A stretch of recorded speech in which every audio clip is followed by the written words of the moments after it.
The first one, why we had such mushrooming of RTAs. Everybody is interested in having some kind of involvement with all these regional trade agreements. And the WTO option seems to be sidelined. Well, if the WTO is marginalized in that sense, it is not because RTAs, but because of its own flaws and its members maybe. Because Doha round is deadlocked, RTAs are born out of the need to regulate issues and to open borders by phasing out barriers. Ultimately, they are the products of sovereign will of nations to expand their trade and increase their welfare through this value. Well, RTAs carry the advantage of having maybe a group cooperation because rule-making and liberalization is much practical and easier to achieve among a small number of like-minded nations.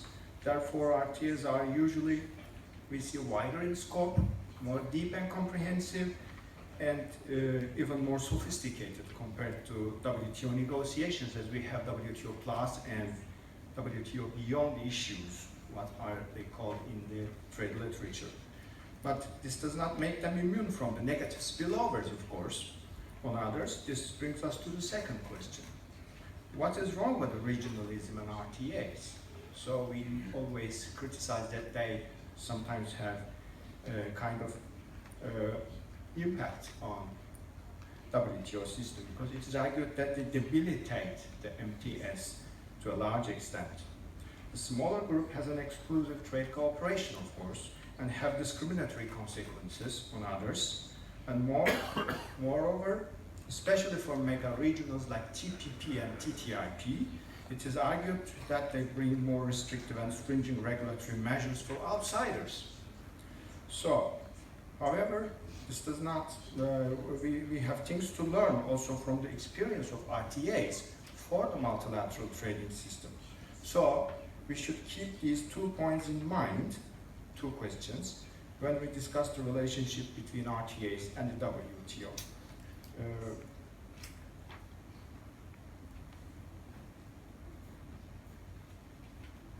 In Antalya, leaders community, as you remember, for trade issues, and also recently in trade ministers' meetings, we had a similar statement. Let me read: to ensure bilateral, regional, and plurilateral agreements are in consistency with and contribute to multilateral trade system. So these terms like coordination and compatibility are important, but they're very vague. So we have to elaborate more on that.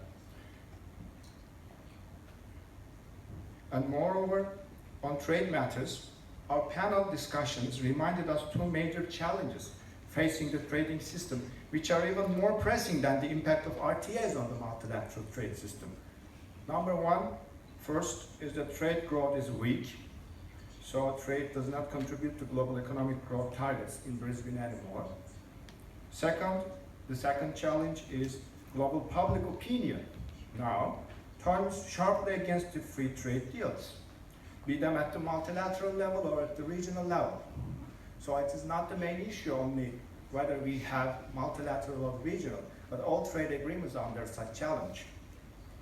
So of course the motives for trade and trade agreements continue, but the support for it is waning, especially following the global economic crisis. So why is it so? What is to do with RTAs and WTO discussion?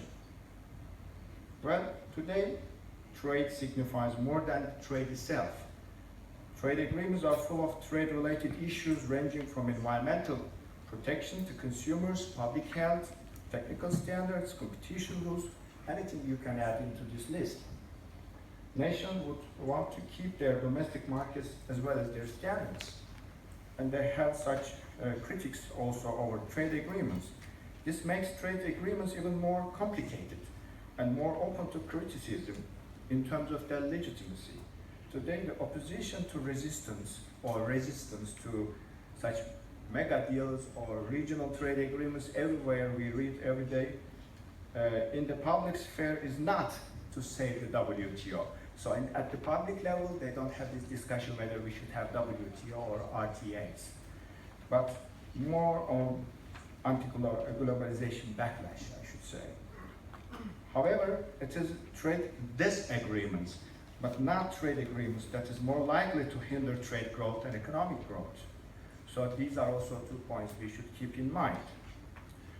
So all these issues that we discussed in the panel, two successive sessions, and all the panelists provided several inputs that would fill the gap between the discourse, as we put in the communique and other official documents, and realizable policy options. The panelists converge around certain topics that can be handled in future T20 meetings, if not to have a common position, but they converge on certain issues.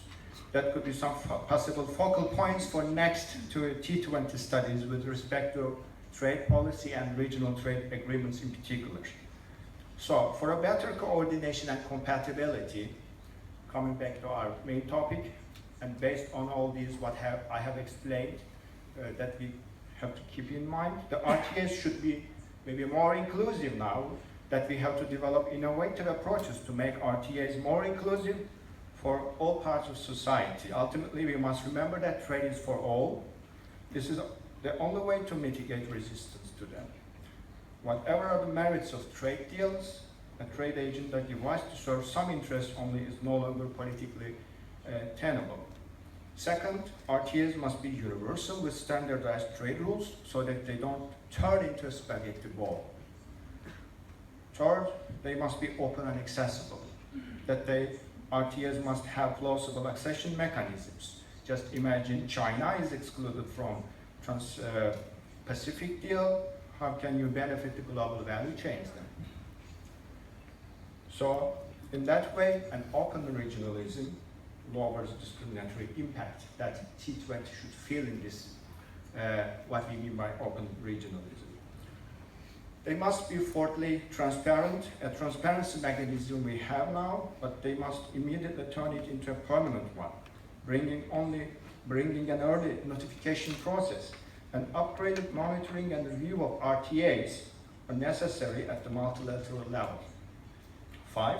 Number five, RTAs must be measurable, that their impact, or there must be an effective and standardized impact assessment mechanisms to underlie possible implications for all countries.